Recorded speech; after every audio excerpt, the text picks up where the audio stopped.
We had a chance to take another look at that bodyguard, the Smith & Wesson BG380. This time we're going to compare it out of the box with a KelTec P3AT. We have two pretty similar models here, and they're actually pretty similar pistols all the way through.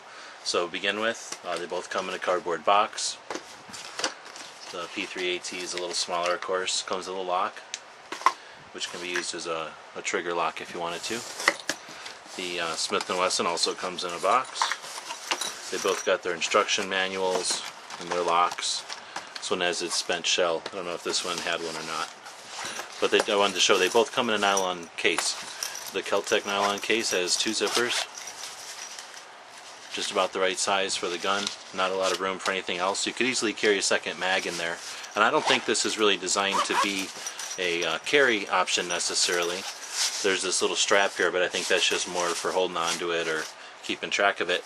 But I think this does end up being a pretty useful little bag for taking it out to the range. Because this is such a small pistol, it does lend itself to falling down in a bag, so this could be pretty useful. The Smith & Wesson also has a dual zipper and opens right up. Has a bit of an elastic holster in there, and then a place for a second magazine so that it doesn't fall away. Just thought I'd show that because it is kind of interesting. They both come with a nylon case. Not all pistols do that. And although it's not super expensive, I'm glad to see that they spend the money on something like this that you might use rather than a fancy plastic case, which I'm really not aware of anybody who really ends up using those. So to begin with, let's take a quick look. The P3AT, of course, does not lock back on an empty mag. It doesn't lock back when it's done shooting and it empties out. The BG380, however, does hold back on an empty mag, and we're going to find out when we shoot it whether or not it stays back while you're shooting. One of the things when we did the past videos on the bodyguard I didn't mention is the magazine is the follower, and I wanted to show that it does come with a decent no dip follower. So in other words, the front of the follower here, the part that the spring pushes against and keeps the rounds in the upward motion, it doesn't bend forward here. Let me show you an example of a poor example of one that doesn't. That does have a tilt, and you see what happens if you put too much pressure on the front here. The follower is going to literally not work. Not that it's a big deal, it's not critical, but it can lead to malfunctions while shooting. And I just forgot to mention that in other reviews, so wanted to make a point of that here.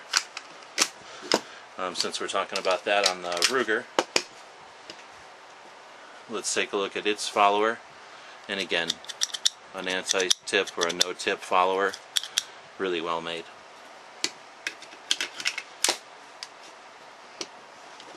Because they're both polymer 380 pistols, I figured they'd be good to compare. We've done a lot of comparisons in the past, but not with these particular two. But to give you an idea, most people are going to be familiar with the KelTec P3AT, if they're familiar with any small 380, because they're so common. And hopefully this will give you a good reference point to see the size. The Smith, I think, tends to look a little bigger because of the built-in laser. Just looks a little thicker up here, and I think that throws off the balance. But you see that things like the trigger guard are really not too different. The beaver tail, it's really close to the same. There's just a little bit of a different shape back here. As far as the size of the grip, no big difference. Although, if we were to look at the size of the magwell, I think it's pretty obvious that there's a lot more plastic, there's a lot more body to this than to this one. Not that that's a big deal, but it just means that they had a little room to work with. It gives you a little bit more to hold on to, and I think it's really important to have that finger groove there because it gives your thumb a place to go. Really makes a difference on a small pistol like this. With the lack of any place to put a thumb on either side, it just doesn't feel as secure in your hand for most people, and that's the feedback we get most of the time. Continuing around looking at the different dimensions, again, there's a lot more thickness here, but it's because of the built-in laser. Another drastic difference is the sight picture. The KelTec P3AT on the left, almost nothing. There's very smooth, almost nothing for a sight. Very easy to acquire sight. Dovetail, so it should be replaceable, hopefully with some big dots. I just really wanted to put them next to each other. Well, since I accidentally put the mag in there, let's see. The KelTec mag looks like it will accept the Bodyguard magazine, and I either got it stuck in there, or I think I just got it stuck in there. So it probably won't work. The KelTec mag and the Bodyguard, it inserted and it stayed and it dropped. So we'll check tomorrow and see if we can get the KelTec mag to work in a Bodyguard. I know that the Bodyguard magazines are pretty new, so they're going to be tough to find. A couple of questions from other videos, past reviews we've done of the Bodyguard. People asked where to change the battery for the laser, and I'm going to assume it's inside the frame since I don't see anything here on the outside except for the adjustment there and the adjustment there to, I'm sure, to adjust the aim of the laser. But let's take a look inside.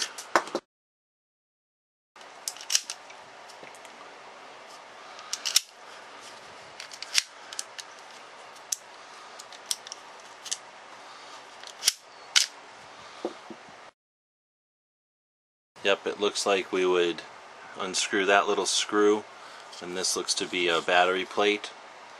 So without reading the manual, I'm going to assume that that's where you would change that battery for the laser.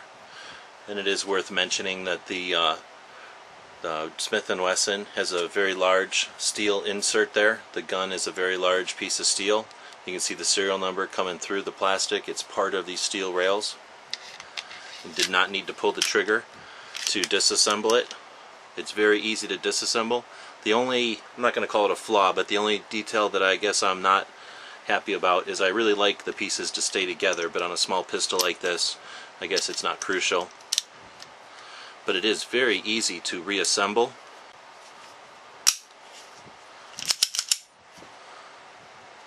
I'm going to take a quick look at the trigger, dry firing them. It's a true double action, not a double action only, which means I can keep pulling the hammer. I think that's a very bad habit to get into. Some people like that option. If you're shooting and a round doesn't go off, you can pull the trigger again because it's a true double action and drop that hammer on the same round. Real bad habit to get into, in my opinion. Tactically not very sound. Better to rack and keep shooting. But I guess it's nice to know that you have the option of doing it if you need to.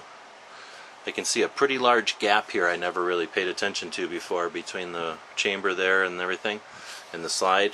So it'll be a pretty obvious loaded chamber indicator, but I'm not sure if that's a weakness in design or not. We'll have to find out over time if people have trouble with it.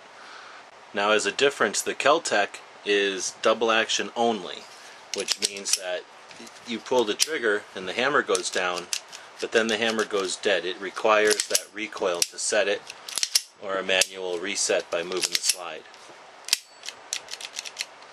That's another difference between the KelTec and the Smith & Wesson Bodyguard. As far as magazine disconnect safety, it doesn't seem to have one. With the magazine removed, with the magazine inserted, there doesn't seem to be any difference. So it looks as though there's no magazine disconnect. However, another difference is the Smith does have this external safety, which will lock the trigger from operating. Pretty easy to disengage with your thumb. A little hard to re-engage, but not too bad. I'm sure if once you owned it, you could easily get used to that. So, nice little pistol. Another question people have had about the Smith & Wesson Bodyguard has to do with the laser placement. Being in line with the barrel, just under the barrel, but so close to the barrel, the question is this going to get all fouled? When we have weapons lights this close to a muzzle, they start to get smoky and then clogged with gunshot residue or gun powder. So is that going to be an issue? And honestly, I can't tell. We're going to have to find out after time if people start to find that that's an issue. Looking at the front there, it's a little different than our typical laser module. It does look to be sort of siliconed in place, so with time we'll have to see how that handles recoil and everything. And again, we'll just have to kind of watch the feedback that's coming back from owners. I think that being right underneath the barrel though, is a good, as far as math goes, it's a good placement. It's better than being over to the side where you add a lot more variables to it. Also makes it a lot thinner, and as opposed to some of the clamp-on style, I think it's actually probably a little higher than it might be. So, laser may not be perfect because of the on-off buttons, but doesn't seem to be a bad design as yet. But again, we'll really need to tell through use whether or not that's the case. So that's a quick look at the KelTec and the Bodyguard.